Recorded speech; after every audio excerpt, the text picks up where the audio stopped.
नमस्कार, news 21 express में आपका स्वागत है। आइए नजर डालते हैं आज की ताजा तरीन खबरों पर। यूक्रेन रेलवे स्टेशन पर हमले में मरने वालों की संख्या बढ़कर हुई 52। हमले के तुरंत बाद इंस्टाग्राम पर लिखते हुए उन्होंने कहा, युद्ध के मैदान में हमारे सामने खड़े होने की ताकत और साहस नहीं है। वे निंदक रूप से नागरिक आबादी को नष्ट कर रहे हैं। आम आदमी पार्टी के कई नेताओं के बीजेपी में शामिल होने पर केजरीवाल बोले, ये मुझसे नहीं जनता से डरते हैं। हिमाचल प्रदेश में आम आदमी पार्टी के प्रदेश अध्यक्ष समेत कई नेता बीजेपी में शामिल हो गए हैं, जिस पर अब अरविंद केजरीवाल ने जवाब देते हुए कहा कि जनता को पार्टी पर भरोसा है। मुंबई के बाद गुजरात में मिला कोरोना के एक्सी वेरिएंट का मरीज, जारी किया गया अलर्ट। भारत में कोरोना के एक्सी वेरिएंट का दूसरा मरीज गुजरात में मिला है। इससे पहले मुंबई में गुरुवार को एक्सी वेरिएंट का मरीज मिला था। फिलहाल हर टेस्ट में अलर्ट जारी कर दिया गया है। शरद पवार के घर के बाहर हंगामा मामले में गिरफ्तार 110 आरोपी कोर्ट में पेश। पुलिस ने मांगी 14 दिन की रिमांड। शरद पवार के घर के बाहर विरोध प्रदर्शन करने के मामले में गिरफ्तार 110 लोगों को आज शनिवार को कोर्ट में पेश किया गया। मुफ्त सुविधाओं की घोषणा करने वाली पार्टियों की मान्यता रद्द करने का अधिकार नहीं, सुप्रीम कोर्ट से बोला चुनाव आयोग। चुनाव आयोग ने सुप्रीम कोर्ट को बताया कि वह मुफ्त की चीजें बांटने का वादा करने वाली पार्टियों की मान्यता रद्द नहीं कर सकता। आयोग ने कहा कि ऐसा करना उसके अधिकार में नहीं आता। टीएमसी नेता ने दी पश्चिम बंगाल में गांव को 10 मिनट में उड़ाने की धमकी, बीजेपी ने कही बात। तृणमूल कांग्रेस कोर कमेटी के अध्यक्ष ताहिर अहमद ने माना कि शाकिर के पास बंदूकों और बमों का एक बड़ा भंडार है। उन्होंने कहा कि उनके पास ही नहीं बल्कि अन्य बदमाशों के पास भी घातक हथियार है। कनाडा के टोरंटो में गाजियाबाद के रहने वाले भारतीय छात्र की हत्या, विदेश मंत्री जयशंकर ने जताया शोक। टोरंटो पुलिस सेवा ने एक बयान में बताया कि मौके पर प्राथमिक उपचार होने के बाद भारतीय छात्र कार्तिक वासुदेव को अस्पताल ले जाया गया था, जहां उसने दम तोड़ दिया।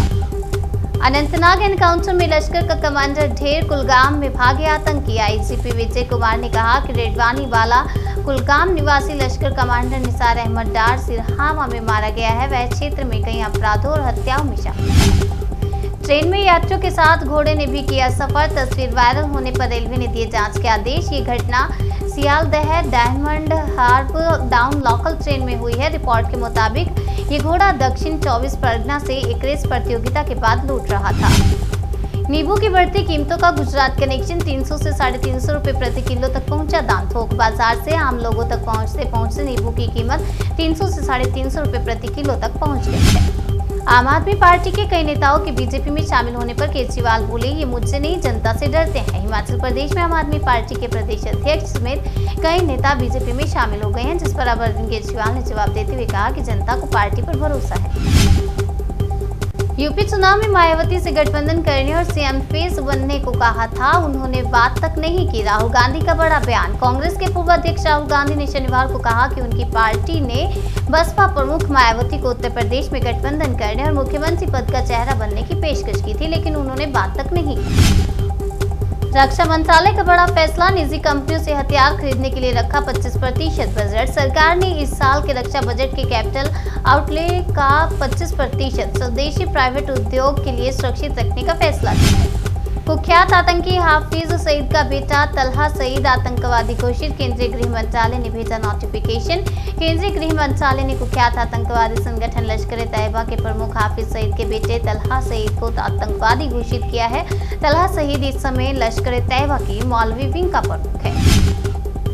अमित शाह बोले, हिंदी बने अंग्रेजी का विकल्प, कांग्रेस ने लगाया सांस्कृतिक आतंकवाद का आरोप। केंद्रीय गृह मंत्री अमित शाह ने कहा कि राजभाषा को देश की एकता का एक अहम अंग बनाने का समय आ गया है। जब अन्य भाषा बोलने वाले राज्यों के लोग आपस में संवाद करते हैं तो यह भारत की भाषा में होना चाहिए।